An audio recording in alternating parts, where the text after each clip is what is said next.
कई टिकट बन जा रहे थे जो अब दूसरे जगह अभिमान कर रहे हैं। हम दरबार में कोई कार्य का, कोई पद और प्रतिष्ठा का किसी को अभिमान हो गया, हम तो फला है, उसको अभिमान हो गया, या उसका रिटायरी का टिकट बन गया। अब तेरी रिटायर तो अहंकार अभिमान होगा, तो पद प्रतिष्ठा का अभिमान होगा तो छुट्टी है। तो जो कौन कारण लग गया, जगदम्बा कारण किसी कुछ नहीं करती, कुछ कारण लग जाता है।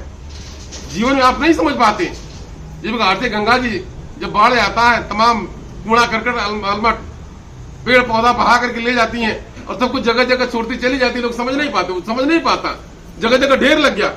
उस प्रकार से आपके भी जीवन की कड़ी में जगदम्बा द्वारा कोई कड़ी जोड़ दिया जाएगा, कोई कारण लग जाएगा, कोई कारण बन जाएगा, मन प्रश्न बन जाएगा, तर्क बन जाएगा, आप जहां पे छूट जाएंगे। कोई भी हो जहां पे छूट जाएंगे। यानी गंगा जी सबको समुद्र में नहीं ले जाएंगे, सागर में सबको विलीन नहीं करेंगे, सागर में वही पहुंचेगा जो विलीन हो जाएगा। सागर में आप देखते होंगे, जब सागर जहाँ गंगा सागर में गंगा जी जहां जाकर मिलती है, एकदम पानी स्थिर हो जाता, शांत हो जाता है, और वही पहुंचता होगा जो उस घोल में मिट्टी बनकर उस जल में घोल बन जाता हो, विलीन हो जाता होगा, वही सागर में पहुंचता होगा, उसी गंगा सागर में ले आती होंगी।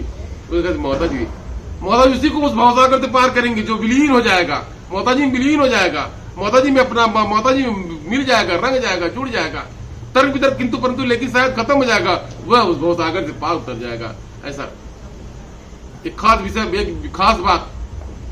इस प्रकार से जगदम्बा भी यदि किसी को भाव से पार उतारना नहीं चाहती, या फिर जगदम्बा महामाया भी आवागमन, मुक्ति, मोक्ष या वैकुंठ प्रदान करना नहीं चाहती, इसलिए जगदेवी जगदम्बा महामाया घोर परीक्षण लेती हैं, अनेकों प्रकार से घोर परीक्षण लेती हैं, अनेकों प्रकार से परीक्षण लेकर के जिस भगत उस भक्ति परीक्षण में पास हो तब वहां तक पहुंचता है।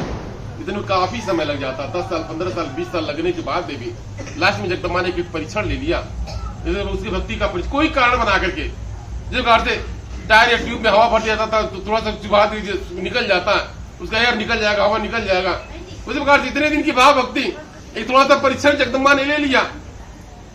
जब दुख दे करके, किसी को कोई संकट दे करके, किसी को मृत्यु हो गई, किसी का तबीयत खराब हो गया, कुछ और बिगड़ गया, कुछ भी हो सकता है, वही मन में किंतु परंतु लेकिन शायद हो गया, वहीं पर सत्य खत्म हो गया, बस यही तो उसका साथ था। सागर से पार, सागर पार करने लायक नहीं है। अब इसको समय लगेगा। अगर हर बार जगदम्बा के अवतार में सबको मुक्ति मिलता जाए, मोक्ष मिलता जाए, आवागमन छुटकारा मिलता जाए, तब तो धरती पर जीवों की कमी हो जाएगी। इसलिए निरंतर प्रयास करने के बाद में भक्ति परीक्षण में जो भगत पास हो जाता है, अब आप संसारी उतना आपको तपने की आवश्यकता नहीं है, उतना त्याग तपस्या अपने मन से कुछ करने की आवश्यकता नहीं है। जैसे मान लीजिए आदेश की भक्ति, जो आदेश हो गया, जैसे छठ पूजा में आदेश होता है कि आप 8 बजे जल ग्रहण कर लीजिए, आदेश है। अब रात भर रह जाते, आपकी मर्जी, रात भर तो दूध 10 दिन, उससे कोई मतलब नहीं है। आदेश है कि छठवीं दिन आप नवरात्रि व्रत रहिए, आप 1 दिन रहते हैं, 9 दिन रहते हैं, 10 दिन रहते हैं, उससे कोई मतलब नहीं, 1 दिन से मतलब है। 1 दिन जो आदेश उतना आदेश है, उतना मान लेंगे, उतना कल्याण, उतना के लिए इसका आवश्यकता है। इस प्रकार किसी भी कार्य को, किसी भक्ति पूजा पाठ जो आदेश है, आदेश का जो पालन कर लिया वही भगत है, वही भवसागर को पार कर गया। इधर कैसे ऐसा सब कुछ नहीं हो सकता। तो कहने का भाव, सभी भगत एक समान है, एक दिन आने वाला, और 10 साल से 20 साल से 25 साल से 50 साल से लगने वाला, आप सही भक्त नहीं। कोई अपना अहंकार न रखे, अभिमान न रखे। जिस किसी को अहंकार हो गया, ईमान हो गया, दरवाजा का टिकट बन गया, कौन माध्यम से कौन कारण लग गया, लेकिन आपको गिना नाम नहीं गिना जाएगा। आप कई लोगों को आप देख सकते होंगे, धीरे धीरे उनको मतलब उनको रिटायर कर दिया गया, जगदम्बा स्वतः रिटायर कर दिया गया। इस तरीके से क्यों मिला करके कहीं आपका भी रिटायरी का समय न आ जाए, दरबार से कोई कारण है, कोई आपके अंदर अहंकार आ जाए, ईमान आ जाए, कोई प्रश्न बन जाए, किंतु परंतु लेकिन शायद कुछ भी आ जाए, मन में तर्क वितर्क बन जाए, आप भी कहीं निष्कासित न हो जाए, आपकी जगह कोई आने नहीं आ जाए। इसलिए आप सभी लोग एक समान, इस दरबार के जो भी नियम है सबके लिए एक समान है। जिस प्रकार से गौ पूजन हुआ, कन्या पूजन हुआ, तुलादान हुआ, गौ पूजन, कन्या पूजन सबके लिए अनिवार्य है। आप दरबार में आते हैं, दरबार में आ गए हैं, तो आप भगतजन गौ पूजन को चरण स्पर्श कर लीजिए कि हम 10 साल से हम के राय कहा था, ये नहीं कहा, आपकी नहीं कहा, हमको नहीं कहा था। जो दरबार का परिवार को आपके अब 1 बार है, 10 बार 50 बार आए, 10 साल से आ रहे, इससे कोई मतलब नहीं है। गौ पूजन आप चरण स्पर्श ही कर लेंगे, आदेश का पालन हो जाए, अनिवार्य सबके लिए, सभी भक्त के लिए, सभी भक्त को इस बात को बताया जाए। इसलिए अब सब कार्यक्रम सार्वजनिक, ये कोई अहंकार नहीं रखे, हमके राय कहा था, इसमें सब फलाने, ऐसा कुछ नहीं है, सबके लिए अनिवार्य है।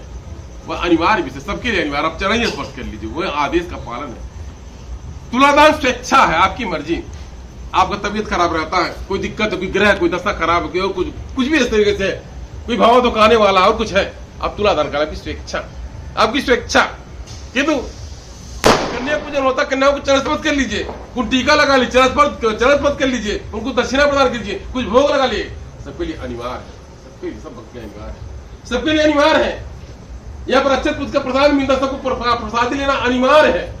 एक वरदान है, पंचवाली माता जी का अक्षत और पुष्प का प्रसाद वरदान है, रक्षा सूत्र वरदान है। इसके माध्यम से भक्तों की रक्षा हो जाए।